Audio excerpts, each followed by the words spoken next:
다 운영이 되고 실행된 이후에 한 번 측정을 해서 서비스의 질적인 수준이 어떠한가를 평가하겠다라는 접근이면 무슨 성과 지향적 책임성으로 볼 수도 있어요.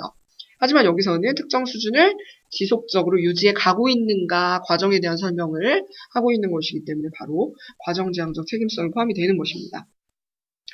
그리고 이 과정 프로세스에 대한 것들을 정확하게 기록하고 보관하고 있는가의 측면 또한 여기에 포함이 되는 것이죠. 자, 그러면 이 과정 지향적과 대비해서 성과 지향적 책임성에는 무엇을 강조하고 있는가를 살펴보면요. 어떠한 특성을 보이나요? 성과 지향적 책임성에서는. 결과, 그죠? 어떤 양적인 개념을 보다 강조하고 있는 것으로 이해를 할 수가 있습니다. 즉, 서비스 제공의 결과, 최종 산출물, 그죠? 프로세스를 거쳐서 나온 아웃풋이라는 산출물, 결과를 보다 강조하고 있는 입장이 성과 지향적 책임성이다라고 볼 수가 있어요. 그래서 예를 들어서 그때 설명드렸던 게 뭐냐면 선생님들이 우리 16명의 선생님들 모여서 같이 학습을 하고 있는데요. 16분이 학기 말까지 프로그램에 지속적으로 참여하는 비율이 얼마나 높은가. 그쵸? 중도 이탈하지 않고 서비스에 참여하는 비율을 성과지향적 책임성으로 볼 수가 있는 것이고요. 또 시험을 보셨는데 제일 마지막에 기말고사에서 100점 만점에 평균 95점 이상이 나왔다. 그러면 굉장히 우수한 결과를 보이는 프로그램이었다라고 파악을 할 수가 있는 것입니다.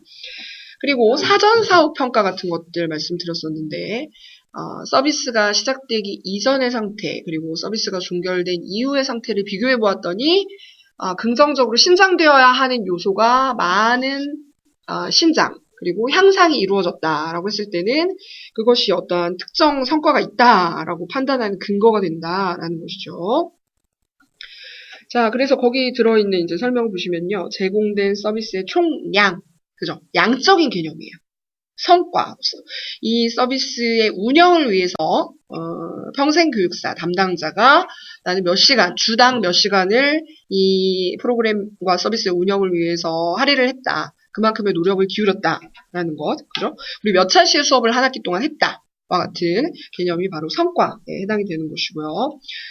서비스의 단위 비용, 그죠? 시간 대비 어떤 효율성, 효과성을 내면서 서비스가 제공되었는지의 측면을 나타내는 부분이기 때문에 성과로 볼 수가 있는 것입니다.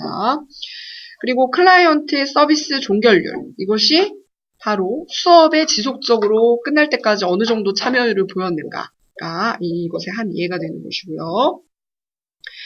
그리고 서비스 종결 시 클라이언트의 상태 변화, 그죠? 사전 사후 변화의 정도를 파악해 보았더니 주당 스트레스로 인해서 여러 가지 약을 복용하는 횟수가 많았는데 이 프로그램과 서비스 참여를 했더니 스트레스 지수가 낮아지면서 그 약을 복용하는 횟수가 줄어들었다라고 했을 때는 긍정적으로 변화되는 것을 볼 수가 있는 것입니다. 그래서 서비스 종결 시점에서 확인할 수도 있고 서비스가 종결된 이후에 한 2-3달 정도 시간을 놓고 또 관찰을 했더니 서비스 종결 이후에 긍정적인 상태의 변화가 2-3달 이후에도 지속이 되더라 라고 했을 때는 그 프로그램 서비스의 성과가 있는 것으로 볼 수가 있는 것이죠. 그래서 추후 시점에서의 클라이언트의 상태 변화 또한 성과 지향적 책임성에 포함이 되는 것으로 볼 수가 있어요. 그렇죠? 네. 질문 있으세요? 지금 3문제 알려드린 거예요. 그죠? 이걸 이렇게 영상에 증거자료로 남겨도 되나 보네. 나중에 잡혀가는 거 아니지? 나중에 주시면 되겠다. 유튜브에 들어가서? 시험 전날 주시면.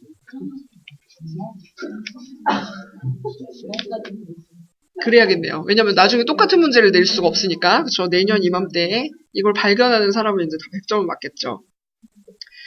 자, 그 다음에 이제 4쪽을 보세요. 4쪽을 보시면 이제 프로그램의 개념에 대해서 살펴보면서, 그쵸?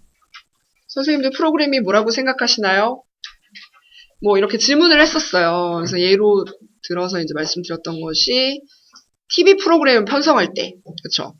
어떤 시간 계획에 따라서 어떠한 활동과 내용들을 제공해 줄 것인가의 측면을 바로 계획을 수립하는 그러한 개념을 프로그램으로 볼 수가 있겠다라고 말씀을 드리면서 프로젝트라는 개념과 어떻게 구분할 수 있는지에 대해서 살펴보았습니다.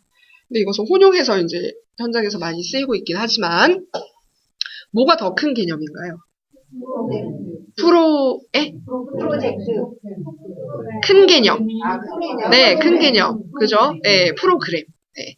그래서 그때 뭐 이렇게 석류, 큰 테두리에 들어있는 알갱이 하나하나가 바로 프로젝트에 해당이 되고 그 알갱이들을 아우르고 있는 것이 바로 프로그램에 해당이 된다라고 말씀을 드렸어요.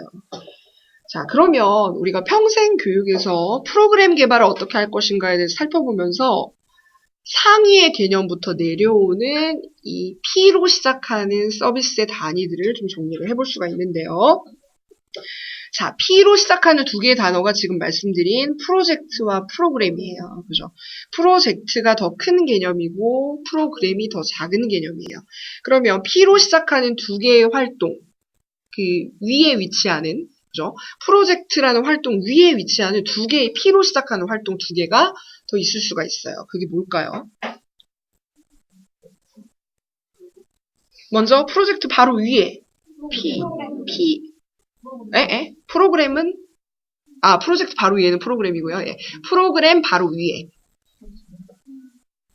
P로 시작하는 P. 예.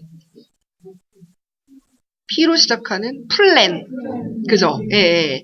계획을 세우고 그 다음에 프로그램에서 어떤 활동과 내용을 다룰 것인지 생각을 하고 그 다음에 세부 단위 활동인 프로젝트로 넘어가는 것이죠. 그러면 가장 큰 범위에서의 P 뭐가 있을까요? 플랜보다도 더 범위가 큰 것.